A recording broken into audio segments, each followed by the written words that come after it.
High বন্ধুরা, welcome back to my channel. আশা করছি সবাই ভালো আছে আর আমিও ভালো আছি। দেখো আমার থাম্বনেলটা দেখে বুঝতেই পারছো কি আজকে রেসিপি করব তোমাদের সঙ্গে। হ্যাঁ, আজকে রেসিপি করছি পটল চিংড়ি, কুচো চিংড়ি মাছের পটল চিংড়ি। তো চিংড়িগুলো একদমই টাটকা, নদীতে ধরা, ঠিক আছে। তো দেখো চিংড়ি মাছগুলো আমি ভালো করে ধুয়ে নিয়েছি আর বেছেও নিয়েছি, স্বাদ মতো লবণ আর হলুদ দিয়ে লাল লাল করে এরকম ভেজে নিয়েছি। তো দেখে তো সেই ভালো লাগছে। আর তোমরা যদি আমার ভিডিওটি আমার এই রকম রেসিপি বাড়িতে বানাতে চাও তাহলে তুমি একদম স্কিপ করবে না, ঠিক আছে। দেখো পটলগুলো লাল লাল করে ভেজে নিলাম আর আলুগুলোও ভেজে নিলাম। এবার টমেটো দিয়ে দিচ্ছি একটু, আর একটু পেঁয়াজ দিয়ে দিচ্ছি, ঠিক আছে।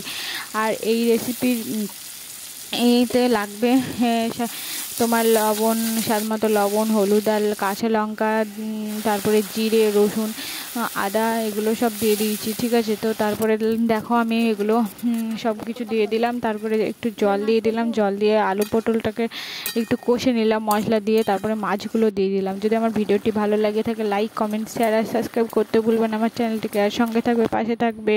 একটু জল দিয়ে দিলাম, জলটা ফুটলেই মানে জলটা একটু টেনে নিলেই তখন আমি নামিয়ে নেবো, ঠিক আছে। তো দেখো জলটা প্রায় টেনে নিয়েছি আর সব আলুও সিদ্ধ হয়ে গেছে আর পটলও একদম ভালোভাবে কষে নিয়েছি, ঠিক আছে।